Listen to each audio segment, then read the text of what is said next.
Hello students, welcome to the class of SYBCom Management Accounting. This is third part of Management Accounting, and today we are going to learn various things about financial statements. We are going to see the definition and need of financial statements, features and qualities, preparation of balance sheet and vertical format of balance sheet, and in the latter section we are going to learn about the income statement, limitations of financial statements, and the relationship between items of balance sheet and income statement. So first of all, let us see the definition of financial statement. Financial statements represent a formal record. आता आपण काय करूया, या डेफिनेशनचे काही parts करूया आपण. Let me take the pen.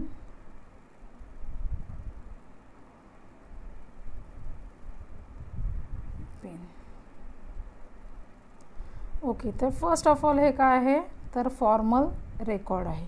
Formal रेकॉर्डचा अर्थ त्याच्यासाठी काही फॉर्मॅट्स आहेत, प्रिस्क्राईब केलेलं आहे, त्याच्यासाठी काही प्रिन्सिपल्स आहेत, त्याच्यानुसारच आपल्याला हे रेकॉर्ड करायचं आहे. रेकॉर्ड करायचं म्हणजे सगळ्यात महत्त्वाचं म्हणजे ही नोंद आहे, महत्त्वाची नोंद आहे. तर कशाची नोंद आहे, तर ऑफ द फायनान्शियल ॲक्टिव्हिटीज.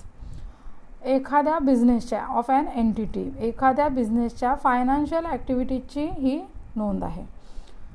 त्यांच्या इतर ॲक्टिव्हिटीजची यामध्ये नोंद नाही. म्हणजे तुम्ही कामगार किती नेमले, मॅनेजर कोणाला नेमलेला आहे, तुम्ही फॅक्टरी अमुक ठिकाणी तुम्ही उभी केलेली आहे, तुम्ही कोणकोणते प्रॉडक्ट्स इंट्रोड्यूस केले, या सगळ्या ॲक्टिव्हिटीज ज्या आहेत त्याचा उल्लेख यामध्ये नाही. तर ज्या मॉनिटरी ॲक्टिव्हिटीज आहेत त्यांचाच केवळ उल्लेख या फायनान्शियल स्टेटमेंटमध्ये असणार आहे.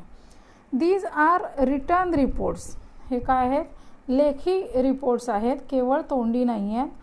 That quantify the financial strength. ते काय करतात, तुमचं जी फायनान्शियल पोझिशन आहे ती क्वांटिफाय करतात. म्हणजे पैशाच्या स्वरूपामध्ये तुमची फायनान्शियल स्ट्रेंथ दाखवली जाते. आणखी काय दाखवलं जातं, तर तुमचा परफॉर्मन्स दाखवला जातो. परफॉर्मन्स कशावरून कळतो, तर तुमचा सेल्स किती आहे, त्यामध्ये तुम्हाला प्रॉफिट किती होतो आहे, यावरून तुमच्या बिझनेसचा परफॉर्मन्स ठरतो. तर तो सुद्धा पैशाच्या स्वरूपामध्ये एक्सप्रेस केला जातो. And the liquidity of the company. तुमच्याकडे आत्ता किती पैसे अवेलेबल आहेत, भविष्यामध्ये तुमच्याकडे किती पैसे अवेलेबल होऊ शकतात, हे सगळं फायनान्शियल स्टेटमेंटमधून दाखवलं जातं. Financial statements reflect the financial effects of business transactions and events on the entity. बिझनेसचे जे काही तुमचे ट्रान्झॅक्शन्स आहेत त्याचा काय इफेक्ट तुमच्या बिझनेसवरती होतो आहे, या सगळ्याचा सारांश म्हणजे फायनान्शियल स्टेटमेंट्स. आता फायनान्शियल स्टेटमेंटची गरज काय आहे, तर सगळ्यात पहिलं आहे ते म्हणजे फॉर क्रेडिट डिसिजन्स. जे तुमचे लेंडर्स आहेत, मनी लेंडर्स असतील किंवा तुम्हाला इतर कुठल्या सर्व्हिसेस पुरवणारे लेंडर्स असतील, तर त्यांना तुमच्या बिझनेसची इन्फॉर्मेशन हवी, जेणेकरून त्यांना ठरवता येईल की तुमच्या बिझनेसमध्ये पैसा गुंतवायचा, तुमच्या बिझनेसमध्ये सर्व्हिस द्यायची किंवा नाही, तुम्हाला क्रेडिट द्यायचं की नाही, हे त्यांना ठरवता येईल. Investment decisions. Investors use the information to decide whether to invest and the price per share at which they want to invest. इन्व्हेस्टर्सना माहिती हवी असते की या बिझनेसमध्ये मी पैसे गुंतवले तर मला परतावा मिळेल का, मला चांगला परतावा मिळेल का, माझ्या शेअरची मार्केटमध्ये किंमत किती राहील आणि त्याच्यावरती मला योग्य मोबदला मिळेल किंवा नाही. तर हा डिसिजन घेण्यासाठी फायनान्शियल स्टेटमेंटची गरज असते. गव्हर्नमेंटला त्या बिझनेसमधनं टॅक्स किती मिळणार आहे हे बघायचं असतं, इन्कम किती आला आहे एखाद्या बिझनेसचा आणि त्यावरून टॅक्स लायबिलिटी ठरते. तर त्यासाठी सुद्धा या स्टेटमेंटची गरज आहे. जे एम्प्लॉईज आहेत त्यांना बार्गेनिंग डिसिजनसाठी फायनान्शियल स्टेटमेंटची गरज आहे.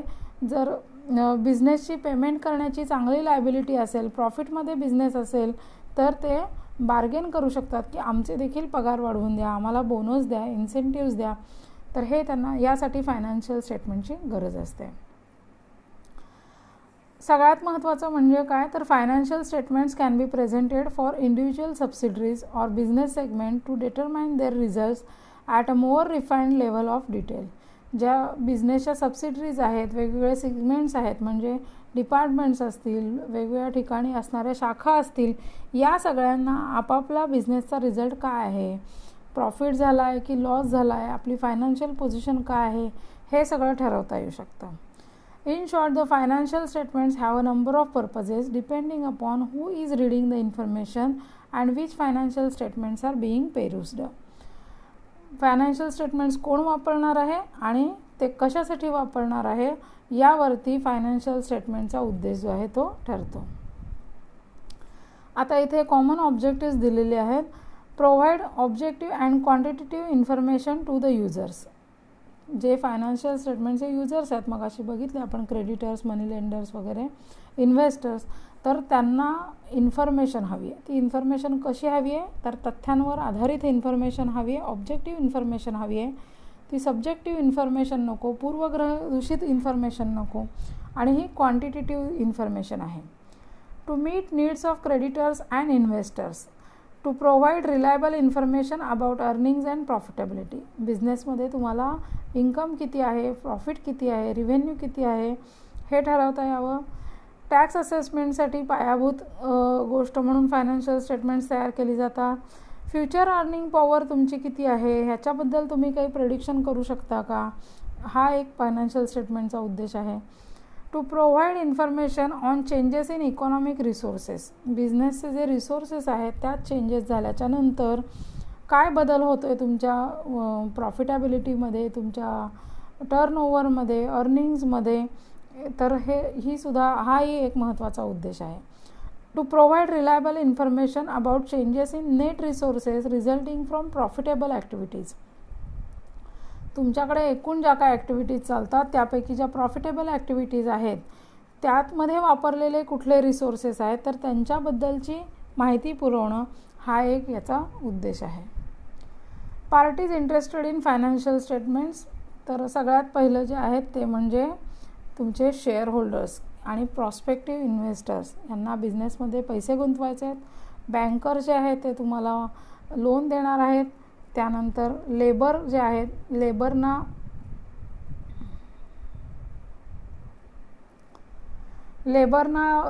तुमचा संस्थेकडून पगार दिला जातो. कन्झ्युमर्स अँड सोसायटीला चांगले प्रॉडक्ट्स मिळतात. एक्झिक्युटिव्ह जे आहेत त्यांना डिसिजन मेकिंग करता येतं. ट्रेड क्रेडिटर्स जे आहेत त्यांना तुम्हाला मटेरियल सप्लाय करायचं आहे, सर्व्हिसेस सप्लाय करायच्या आहेत. तर या सगळ्यासाठी फायनान्शियल स्टेटमेंटचा वापर या वेगवेगळ्या पार्टीज करत असतात. याची डिटेल नोट जी आहे ती तुम्हाला व्हॉट्सअपवरती पाठवलेली आहे. Nature of financial statements. Financial statements are based on historical cost. सगळ्यात महत्त्वाची गोष्ट आहे की फायनान्शियल स्टेटमेंट्स ही अगोदर घडलेल्या ज्या फायनान्शियल घटना आहेत त्या घटनांचं या रेकॉर्ड आहेत. त्या भविष्याबद्दलचं रेकॉर्ड करत नाहीत, तर भूतकाळामध्ये ज्या घटना घडलेल्या आहेत, जे ट्रान्झॅक्शन्स घडलेले आहेत त्या ट्रान्झॅक्शन्सबद्दलचं हे रेकॉर्ड आहे. Then uncompromising in their objectives, nature and truthfulness. Financial statements तयार करताना कुठेही त्यांची उद्दिष्ट, त्याचं स्वरूप आणि त्यातली सत्यता याच्याशी तडजोड केली जात नाही. जे काय अकाउंटिंगचे प्रिन्सिपल्स आहेत त्या प्रिन्सिपलच्या आधारे अकाउंटिंगचे कन्व्हेन्शन्स आहेत त्यांचेसुद्धा पूर्ण पालन करून आणि जे अकाउंटिंग स्टँडर्ड्स आहेत त्या सगळ्याचं पालन करूनच फायनान्शियल स्टेटमेंट्स तयार केली जातात. These are affected by recorded facts, accounting conventions and personal judgment. जरी फॅक्ट्स रेकॉर्ड केलेले आहेत त्याच्या आधारे केल्या जात असतील, अकाउंटिंग कन्व्हेन्शन्सच्या आधारे केल्या जात असतील, तरीसुद्धा पर्सनल जजमेंट जे आहे त्याचासुद्धा प्रभाव कुठंतरी या फायनान्शियल स्टेटमेंटवरती पडत असतो. वेगवेगळ्या ज्या पॉलिसीज आहेत त्या पॉलिसीजबद्दल तुम्ही ज्या डिसिजन घेता की त्याच्याबद्दल ट्रीटमेंट, अकाउंटिंग ट्रीटमेंट काय करायची, तर तिथं कुठेतरी पर्सनल जजमेंटचा परिणाम होत असतो. Next, features of financial statements. Financial स्टेटमेंटची फीचर्स इथे दिले आहेत. इंटरनल ऑडियन्स आहे ह्याला. आर्टिक्युलेशन. फायनान्शियल स्टेटमेंट्स कशीही तयार केली असं नाही, त्याच्यासाठी विशिष्ट पद्धतीनं केली जातात, सिस्टमॅटिकली दाखवली जातात. हिस्टॉरिकल नेचर आहे. Legal and economic consequences. ती नीट तयार करावी लागतात. केली नाही तर त्याला काही कायदेशीर बंधनं आहेत त्याला किंवा त्याचे परिणाम होऊ शकतात. Technical terminology. त्याची जी टर्मिनॉलॉजी आहे त्या टेक्निकल गोष्टी आहेत त्या सांभाळाव्या लागतात. उदाहरणार्थ डिस्क्लोजर्स आहेत किंवा अकाउंटिंग स्टँडर्ड्स आहेत. तर ह्या सगळ्या गोष्टी फायनान्शियल स्टेटमेंट तयार करताना बघाव्या लागतात. समरायझेशन अँड क्लासिफिकेशन. काही गोष्टी कंबाईन केल्या जातात, काही गोष्टी सेपरेटली दाखवल्या जातात. तर समरायझेशन आणि क्लासिफिकेशन हे दोन्ही प्रकार फायनान्शियल स्टेटमेंट्समध्ये केले जातात. मनी टर्म्समध्ये असणाऱ्या ट्रान्झॅक्शनच केवळ यामध्ये रेकॉर्ड केल्या जातात. व्हॅल्युएशनच्या वेगवेगळ्या मेथड्स यात वापरल्या जातात. उदाहरणार्थ स्टॉक व्हॅल्युएशनच्या मेथड्स, इन्व्हेस्टमेंट व्हॅल्युएशनच्या मेथड्स, असेट व्हॅल्युएशनच्या मेथड्स. ॲक्रुअल बेसिस हा फायनान्शियल स्टेटमेंटचा पाया आहे. डबल एंट्री सिस्टीम जी आहे ती मुळातच ॲक्रुअल बेसिसवरती आहे. तर हे एक महत्त्वाचं वैशिष्ट्य आहे. इस्टिमेट्स अँड जजमेंटसाठी फायनान्शियल स्टेटमेंट्स ही आधारभूत ठरतात. प्रत्यक्ष इस्टिमेट यामध्ये केलं जात नाही. काही इस्टिमेट्स यामध्ये आहेत. उदाहरणार्थ RDD आहे की रिझर्व्ह फॉर डाऊटफुल डेट्स. तर अशा पद्धतीच्या इस्टिमेटवरती तुम्ही प्रोव्हिजन क्रिएट करता. तुम्हाला जिथं जिथं वाटेल की इथं लॉस येऊ शकतो तर त्या लॉससाठी मात्र इथे प्रोव्हिजन केली जाते. व्हेरीफायबिलिटी, फायनान्शियल स्टेटमेंट्स तुम्ही व्हेरीफाय करू शकता. कशाशी व्हेरीफाय करता? तुमचे जे अकाउंटिंगचे रेकॉर्ड्स आहेत, तुम्ही जे बुक्स मेंटेन केलेले आहेत त्याच्याशी व्हेरीफाय करता. ओरिजिनल व्हाउचर्स आहेत त्याच्याशी व्हेरीफाय केलं जातं. म्हणजेच थोडक्यात त्याचं ऑडिट जे आहे ते ऑडिट तुम्ही करू शकता. आणि कॉन्झर्वेटिझम अप्रोच म्हणजे फायनान्शियल स्टेटमेंट्समध्ये जे जे भविष्यात तुम्हाला लॉसेस वाटत आहेत त्या लॉसेसबद्दल तुम्ही रेकॉर्ड करता, परंतु तुम्ही प्रॉफिट्सबद्दल, भविष्यातल्या प्रॉफिटबद्दल रेकॉर्ड करत नाही. प्रत्यक्ष प्रॉफिट झालेला असेल तोच तेवढा तुम्ही रेकग्नाइज यामध्ये करता. Then qualities of ideal financial statements. The financial statement should be क्लिस्टर क्लिअर. ती अगदी क्लिअर असली पाहिजेत, वाचणाऱ्याला ती समजायला हवेत. इंटेलिजिबिलिटी ती अत्यंत सुज्ञपणे आणि हुशारी वापरून ती केली पाहिजे. नंतर ऑब्जेक्टिव्हिटी ती तथ्यांवर आधारित असली पाहिजेत. कोणाच्या पर्सनली मला वाटलं की मी अमुक गोष्ट अमुक ठिकाणी लिहिणार आहे, अमुकचा रेट इतका लिहिणार आहे, RDD अमुकच करणार आहे किंवा, तर अशा गोष्टी चालत नाही. तिथे ऑब्जेक्टिव्हिटी असली पाहिजे. एम्फसिस ऑन मटेरियलिटी, ज्या गोष्टी मटेरियल आहेत, मटेरियल म्हणजे जे रॉ मटेरियल वापरतो ते हे मटेरियल नव्हे, तर मटेरियलिटी ही कॉन्सेप्ट आहे. तुम्ही आता ऑडिट शिकणार आहात तर त्या ऑडिटमध्ये सुद्धा आपल्याला मटेरियलिटीची कॉन्सेप्ट आपल्याला शिकायची आहे पुढच्या सेमिस्टरमध्ये. तर मटेरियलिटी म्हणजे काय, तर महत्त्वाची गोष्ट, गाभ्याची गोष्ट, तर त्याला मटेरियलिटी असं म्हटलं जातं. त्यानंतर प्रेसिजन अँड ब्रेव्हिटी, यामध्ये प्रिसाइज इन्फॉर्मेशन असली पाहिजे, त्याचबरोबर ती नेमकीसुद्धा असली पाहिजे, अचूक असली पाहिजे. Systematic classification of heads and items, जे तुम्ही हेडिंग वापरता त्याच्यामध्ये त्या हेडिंगखाली काय काय लिहायचं आहे हे सिस्टमॅटिकलीच केलं पाहिजे. मला वाटलं म्हणून, एखाद्याला वाटलं म्हणून तुम्हाला तसं क्लासिफिकेशन करता येणार नाही. त्याचे जे नियम आहेत त्याचं पालन हे करायला पाहिजे. कन्सिस्टन्सी, तुम्ही ज्या अकाउंटिंग पॉलिसीज वापरता, अकाउंटिंग ट्रीटमेंटची जी काही तुमची पद्धत आहे त्या पॉलिसीजच्या बाबतीत त्यात कन्सिस्टन्सी असायला पाहिजे. म्हणजे समजा तुम्ही डिप्रिसिएशनची मेथड, तुम्ही SLM मेथड जी आहे, स्ट्रेट लाईन मेथड, ती गेली 10 वर्ष वापरताय आणि मध्येच मग तुम्ही दुसरी मेथड वापरली, उदाहरणार्थ WDV मेथड वापरली. पुन्हा पुढच्या वर्षी वाटलं की SLM मेथड वापरू, पुन्हा 2 वर्षांनी वाटलं WDV मेथड वापरू, तर याला इनकन्सिस्टंट बिहेवियर असं म्हणतात. तर इनकन्सिस्टन्सी चालत नाही. तुमच्या अकाउंटिंग रेकॉर्ड्समध्ये आणि स्टेटमेंट्समध्ये कन्सिस्टन्सी असायला हवी. सो इथंपर्यंत हा फायनान्शियल स्टेटमेंटचा भाग आहे. आता याचा पुढचा भाग जो आपण बघणार आहोत तो बॅलन्स शीटचा भाग बघणार आहोत. पुढचा भाग आपल्याला बघायचा आहे तो बॅलन्स शीटच्या संदर्भामध्ये आहे. बॅलन्स शीटची डेफिनेशन बघूया. अकाउंटिंग स्टँडर्ड्स बोर्ड इंडियाने दिलेली ही डेफिनेशन आहे. It is a statement of the financial position of an enterprise as at given date which exhibits its assets, liabilities, capital, reserves and other account balances and their respective book values. So काय काय included आहे याच्यामध्ये बघू आपण.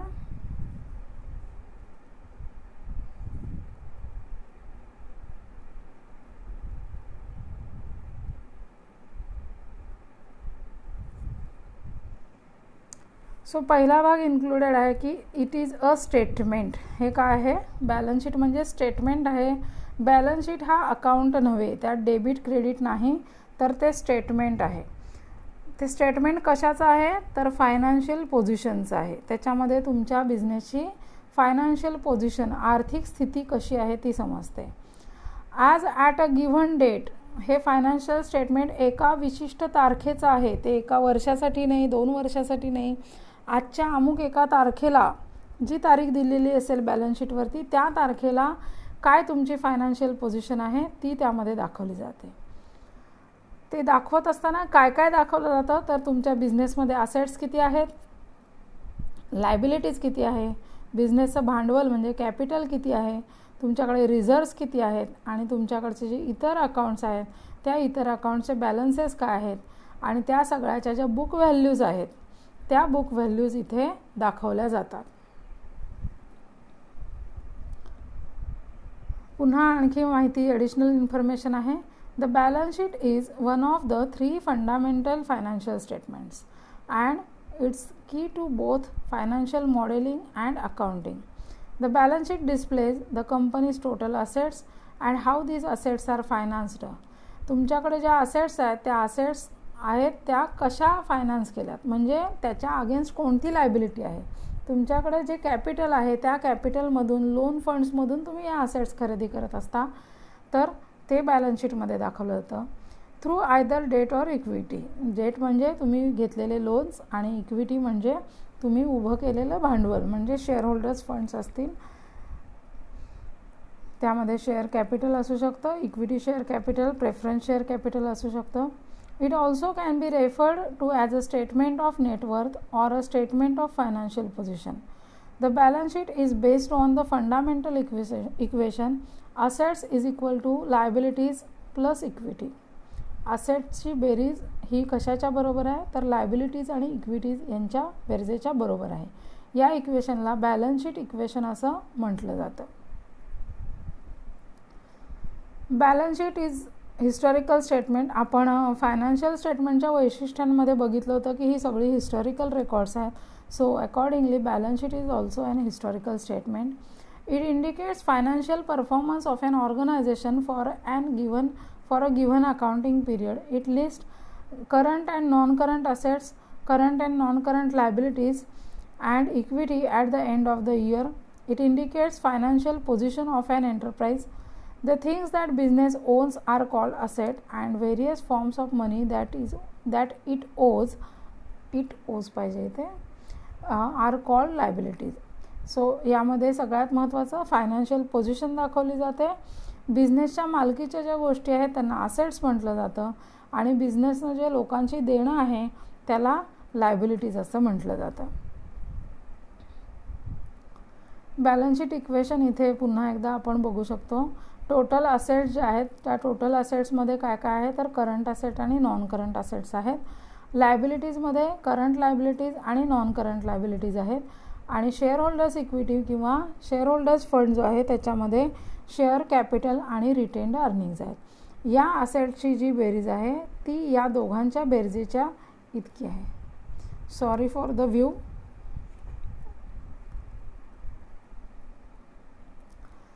असेट्समध्ये कोणकोणत्या assets आहेत हे इथे दिलेले आहेत, लायबिलिटीज दिलेल्या आहेत आणि इक्विटी दिलेली आहे. पुन्हा वरती इक्वेशन बघा, assets equal to liabilities plus owners equity. आपण डिटेलमध्ये या असेट्स, लायबिलिटीज आणि इक्विटी सगळं फॉर्मॅटमध्ये बघणार आहोत.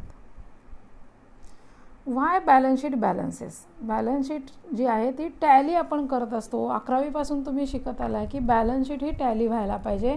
बॅलन्स शीट का टॅली होते, तर जे बिझनेस ट्रान्झॅक्शन्स आपण बुक्समध्ये रेकॉर्ड करतो ते सगळे रेकॉर्ड करताना आपण जी अकाउंटिंग सिस्टीम वापरतो ती आहे डबल एंट्री सिस्टीम.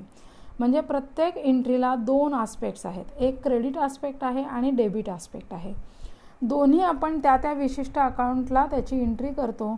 त्यामुळे प्रत्येक वेळेला डेबिट आणि क्रेडिट हे समसमान होत असतात आणि म्हणून त्यांचे जे काय बॅलन्सेस वर्षाच्या शेवटी येतात ट्रायल बॅलन्समध्ये ते सुद्धा समान असतात आणि तेच आपण बॅलन्स शीटमध्ये पोस्टिंग करतो.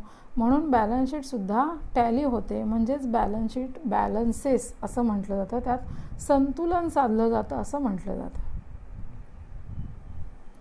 बॅलन्स शीटला इतर काही नावं आहेत, ती यादी इथे दिलेली आहे. General balance sheet, statement of financial position और फायनान्शियल कंडिशन और assets and liabilities, resources and liabilities, statement of availability of resources and their application. जे तुमच्याकडे रिसोर्सेस आहेत त्याचं ॲप्लिकेशन तुम्ही करता, म्हणजेच असेट्स खरेदी करता किंवा असेट्स वापरता. Statement of assets, liabilities and capital, statement of worth and statement of net worth.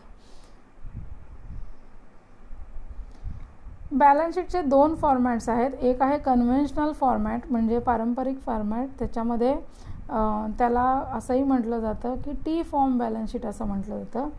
इथे काही टायपिंग मिस्टेक आहे. It is also non as T form balance sheet. T should be capital. This is T form. And other name for the format is the balance array form. DON is a wrong word. Other name for this format is balance array form.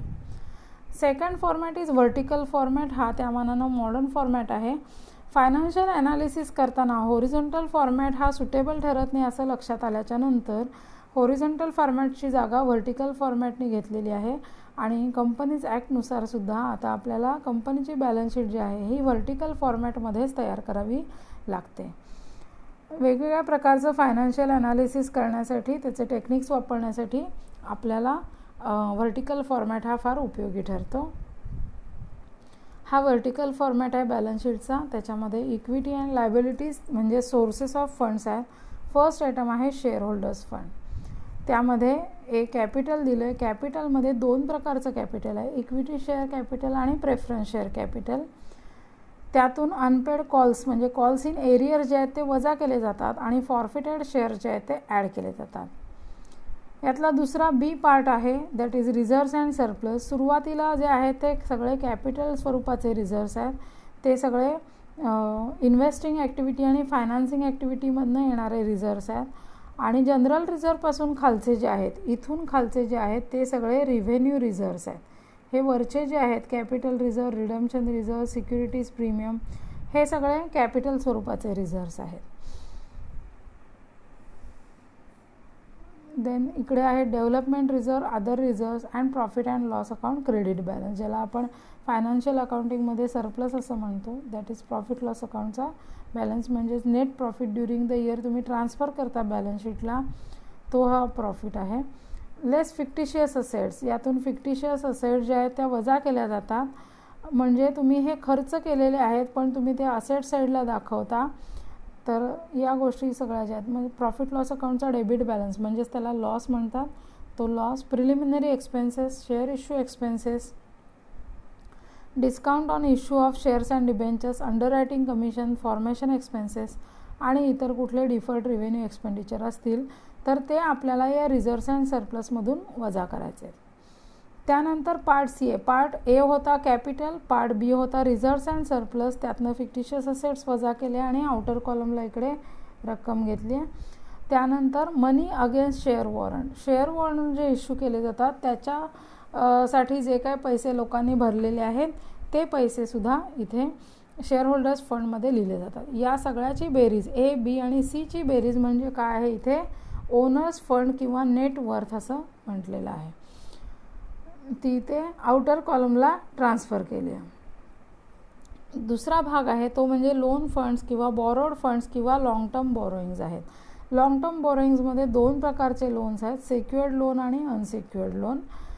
जर debenture secured असतील तर ते secured लोन्समध्ये लिहायचे, unsecured असतील तर अनसेक्युअर्डमध्ये लिहायचे. Bonds असतील, बँकेकडनं घेतलेले लोन असतील, इतर फायनान्शियल इन्स्टिट्यूशन्सकडून घेतलेले लोन, इतर कोणाकडून म्हणजे डायरेक्टर्सकडून लोन घेतलेले असतील तर ते सुद्धा आपल्याला सेक्युअर्ड अनसेक्युअर्ड असतील त्याप्रमाणे क्लासिफिकेशन करून लिहायचं आहे. या सगळ्याची जी बेरीज आहे ती बेरीज करून ती आउटर कॉलमला घ्यायची आणि मग शेवटी काय करायची, टोटल आपल्याला करायची. ही लायबिलिटीज साईडची तुमची टोटल आहे. हा खालचा भाग जो आहे ही लायबिलिटीजची टोटल आहे. नेक्स्ट पार्ट येतो तो असेटचा येतो. असेट म्हणजेच ॲप्लिकेशन ऑफ फंड्स. त्यामध्ये आहेत टँजिबल असेट्स. टँजिबल असेट्समध्ये लँड अँड बिल्डिंग आहे, leasehold property, plant machinery, furniture fittings, यातले जे असेट्स असतील ते तुम्हाला लिहायचे आहेत. Live stock. लाईव्ह स्टॉक म्हणजे जर तुमची समजा पोल्ट्री असेल तर पोल्ट्रीमध्ये कोंबड्या वगैरे असतील, बदकं असू शकतात. त्यानंतर तुम्ही जर ॲनिमल हजबंड्री तुमची असेल तर त्यामध्ये काऊज असतील किंवा बुलक्स असतील, ऑक्स असतील, बफेलोज असू शकतात. Then you may have pigs आणि शेळ्या, मेंढ्या वगैरे सुद्धा असू शकतात. सो हे सगळे जे काय कॅटल आहे, हे कॅटल म्हणजे सगळं लाईव्ह स्टॉक आहे. तर लाईव्ह स्टॉक हा सुद्धा टँजिबल असेट म्हणून गृहीत धरला जातो. त्यानंतर रेल्वे सायडिंग्स म्हणजे रेल्वेचं जे यार्ड आहे त्या रेल्वेच्या यार्डपासून तुमच्या फॅक्टरीपर्यंत तुम्हाला जर माल आणायचा असेल आणि त्याच्यासाठी तुम्ही तुमचा स्वतःचं रेल्वे सायडिंग टाकलेलं असेल तर ते सुद्धा टँजिबल असेटमध्ये येईल. सगळ्या असेट्स लिहित असताना त्याची WDV आपल्याला इथे लिहायची आहे.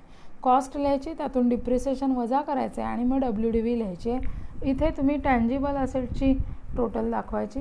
Then you will take the intangible assets, goodwill, patents, copyrights, trademark, designs, patterns, computer softwares, journals, all these are intangible assets and त्याची बेरीज आपल्याला इथे घ्यायची. हे सगळं केल्यानंतर टोटल फिक्स्ड असेट्स तुमच्या ज्या आहेत टँजिबल आणि इंटँजिबल या दोघांची मिळून बेरीज आहे ती आउटर कॉलमला घ्यायची. Second heading is investments and those are including non current investments. Short term investment आपण इथे लिहित नाही तर त्या करंट असेट्समध्ये लिहितो. मग नॉन करंट इन्व्हेस्टमेंट्समध्ये आहेत government securities, shares, debentures, immovable properties, capital in partnership firms, long term loans given, sinking fund investments आणि इन्व्हेस्टमेंट इन म्युच्युअल फंड्स. या सगळ्या नॉन करंट इन्व्हेस्टमेंट्स आहेत. 1 वर्षापेक्षा अधिक काळ जर तुम्ही गुंतवणूक करत असाल तर त्याला नॉन करंट इन्व्हेस्टमेंट म्हटलं जातं. मोर दॅन 1 इयर म्हणजे काय झालं, नॉन करंट म्हणजेच लाँग टर्म इन्व्हेस्टमेंट. आणि 1 वर्षापेक्षा कमी काळासाठी तुम्ही जर गुंतवणूक केलेली असेल त्याला शॉर्ट टर्म इन्व्हेस्टमेंट असं म्हटलं जातं किंवा करंट इन्व्हेस्टमेंट म्हटलं जातं. आता इथे इन्व्हेस्टमेंटची जी बेरीज आहे ती इथे घेतली आहे आणि मग पुन्हा इकडे आउटर कॉलमला ती ट्रान्सफर केलेली आहे. थर्ड कॅटेगरी आहे current assets, loans and advances. त्याचे 2 भाग केलेले आहेत, क्विक असेट्स आणि other current assets. Quick asset किंवा त्याच्या कंसात लिहिलेलं आहे लिक्विड असेट्स. लिक्विड असेटचा अर्थ आहे की मार्केटमध्ये तुम्हाला त्याचे लगेच पैसे मिळतील. तर तुमच्याकडे कॅश असेल अवेलेबल, कॅश ऑन हँड असेल अवेलेबल तर तुम्ही ती कॅश लगेच वापरू शकता. बँकेत पैसे असतील तर ते तुम्ही बँक अकाउंटमधून विड्रॉ करू शकता आणि ते सुद्धा लगेच वापरू शकता. डेटर्स तुमच्याकडे जे आहेत त्या डेटर्सकडनं तुम्हाला ठराविक कालाच्या नंतर पैसे मिळणार आहेत. So debtors are also liquid assets. Bills receivable त्यांच्या मॅच्युरिटी डेटला तुमच्याकडं पैसे त्यांचे येणार आहेत. करंट इन्व्हेस्टमेंट तुम्ही ताबडतोब विकू शकता आणि तुम्हाला पैसे मिळतील. ॲक्रूड इन्कम जे त्याची ड्यू डेट येईल त्यावेळेला तुम्हाला तो ॲक्रूड इंटरेस्ट असेल तो तुम्हाला मिळणार आहे. सो हे सगळे क्विक असेट्स आहेत. पुढच्या नजीकच्या 12 महिन्याच्या काळामध्ये हे पैसे सगळे तुम्हाला मिळू शकतात. So those all are liquid or quick assets. त्यानंतर लोन्स अँड ॲडव्हान्सेस आहेत दिलेले. त्यानंतर आहेत other current assets which are non liquid. Stock आहे. स्टॉक जो आहे तो त्याची विक्री व्हायला वेळ लागतो. इन्व्हेंटरी जी आहे म्हणून इन्व्हेंटरी ही नॉन क्विक असेट म्हणून लिहिली जाते. प्रीपेड एक्सपेन्सेस, काही ठिकाणी आपण खर्च अगोदर दिलेला असतो तर ते prepaid expenses non liquid asset आहे. ॲडव्हान्स टॅक्स सरकारकडे भरलेला आहे तर तो जरी ॲडव्हान्स असला तर तो काही आपण परत घेत नाही. टॅक्स लायबिलिटी डिसाईड केली जाते त्यामुळे ते काही पैसे तुम्हाला परत मिळत नाहीत म्हणून ती सुद्धा नॉन लिक्विड असेट आहे. ॲडव्हान्स फॉर गुड्स, तुम्ही जर क्रेडिटर्सकडनं गुड्स खरेदी करणार असाल आणि क्रेडिटर्सना जर तुम्ही ॲडव्हान्स दिलेला असेल तर तुम्ही त्यांच्याकडनं गुड्स खरेदी करणार आहात त्यामुळे ती सुद्धा नॉन लिक्विड असेट आहे. या करंट असेटची इथे बेरीज करायची. क्विक असेट्स नंतर other current assets, loans and advances या तिन्हीची बेरीज करायची आणि ह्या बेरजेतून आता आपल्याला करंट लायबिलिटीज ज्या आहेत त्या वजा करायच्या आहेत. त्याचं पुन्हा आपल्याला क्लासिफिकेशन करायचं आहे liquid liabilities and non liquid लायबिलिटीजमध्ये. ज्या लायबिलिटीज तुम्हाला नजीकच्या 12 महिन्याच्या काळामध्ये पे कराव्या लागणार आहेत त्यांना क्विक लायबिलिटीज किंवा लिक्विड लायबिलिटीज म्हटलं जातं. मग क्रेडिटर्स, बिल्स पेएबल्स आहेत तुम्हाला मिळालेला ॲडव्हान्स असेल, डेटर्सनी तुम्हाला ॲडव्हान्स दिला असेल तर तो परत द्यावा लागू शकतो. त्यांनी जर ऑर्डर कॅन्सल केली तर तुम्हाला पैसे परत द्यावे लागतात. एक्सपेन्सेस पेएबल, जे आउटस्टँडिंग एक्सपेन्सेस आहेत ते तुम्हाला पे करायचे आहेत या वर्षभरामध्ये. ॲक्रूड इंटरेस्ट, तुम्ही जर लोन घेतलेला असेल आणि त्यावरचा इंटरेस्ट पे करायचा असेल तर तो ड्यू डेटला तुम्हाला पे करावा लागणार आहे. तर ती तुमची क्विक लायबिलिटी आहे, ऑब्लिगेशन आहे. Next are short term provisions. यामध्ये 2 प्रोव्हिजन्स दिलेले आहेत, प्रोव्हिजन फॉर टॅक्स आणि अनक्लेम्ड डिव्हिडंड. यांच्यासाठी तुम्हाला पैसे बाजूला काढून ठेवावे लागतात. So those are short term provisions. नजीकच्या वर्षभराच्या काळात ही पेमेंट तुम्हाला करावी लागणार आहे, टॅक्स भरावा लागणार आहे. डिव्हिडंड मागायला शेअरहोल्डर्स आले तर त्यांना डिव्हिडंड द्यावा लागणार आहे. आता नॉन लिक्विड लायबिलिटीज कुठल्या आहेत तर बँक ओव्हरड्राफ्ट आहे. बँक ओव्हरड्राफ्ट ही एक फॅसिलिटी बँकेने तुम्हाला दिलेली आहे. ज्या बँकेमध्ये तुमचं अकाउंट असेल, सेव्हिंग्ज अकाउंट आणि करंट अकाउंट्स असतील तर त्या बँकेमध्ये बँक तुम्हाला एक फॅसिलिटी देते की तुमच्या अकाउंटमध्ये जरी पैसे नसतील तर काही क्रेडिट बँक तुम्हाला देत असते. त्याचं एक लिमिट असतं. आता हे लिमिट काही लगेच पे करावं असं नाही. त्याच्यासाठी बँक वाट बघते. तुमच्या खात्यामध्ये पुन्हा पैसे आले की त्यातून बँकेचे ओव्हरड्राफ्टचे पैसे दिले जातात. त्यानंतर इन्कम रिसिव्ड इन ॲडव्हान्स. तुम्हाला ॲडव्हान्समध्ये जर इन्कम मिळालेला असेल तर तो काही तुम्हाला परत द्यायचा नाही आहे, कारण तो तुम्हाला मिळालेला इन्कम आहे आणि तो कशाच्या तरी अगेन्स्ट मिळाला आहे. तुम्ही काही गुंतवणूक केली असेल त्याच्या अगेन्स्ट मिळाला आहे. तर शक्यतो असा इन्कम काही परत केला जात नाही, म्हणून तीसुद्धा नॉन लिक्विड लायबिलिटी आहे. आता या सगळ्या करंट लायबिलिटीजची बेरीज करायची. काय काय आहेत? क्विक लायबिलिटीज आहेत, शॉर्ट टर्म प्रोव्हिजन्स आहेत आणि या नॉन क्विक लायबिलिटीज आहेत. या सगळ्याची बेरीज करायची आणि ती करंट असेट्समधून वजा करायची. करंट असेट्समधून वजा केल्याच्या नंतर जी अमाऊंट येते तिला वर्किंग कॅपिटल किंवा नेट करंट असेट्स असं म्हटलं जातं. आणि यानंतर शेवटच्या कॉलममध्ये आपल्याकडे ज्या अमाऊंट्स आहेत त्यामध्ये आहेत तुमचे असेट्स आहेत, फिक्स असेट्स आहेत किंवा नॉन करंट असेट्स आहेत, नॉन करंट इन्व्हेस्टमेंट्स आहेत आणि वर्किंग कॅपिटल आहे. या 3 आयटम्सची बेरीज म्हणजे ॲसेट साईडची टोटल आहे. ही ॲसेट साईडची टोटल आणि लायबिलिटी साईडची मगाशी बघितलेली टोटल ह्या सेम यायला पाहिजेत.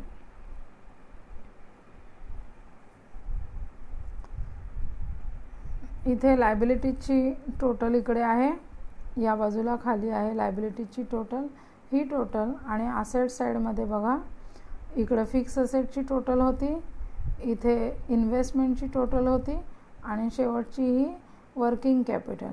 या तिघांची बेरीज म्हणजे असेटची टोटल आहे इथे.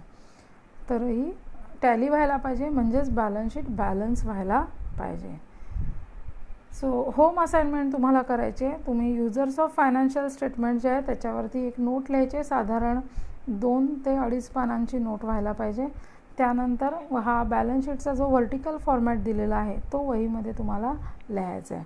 सो ही असाइनमेंट कंप्लीट करा. And that's all for the day.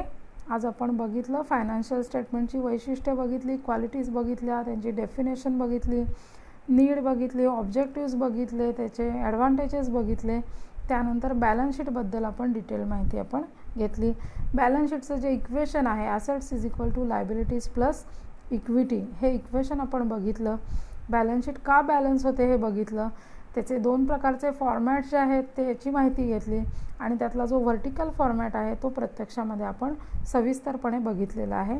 पुढच्या लेक्चरमध्ये आपण इन्कम स्टेटमेंटचा फॉर्मॅट आपण बघणार आहोत. So that's all for the day. Thank you very much.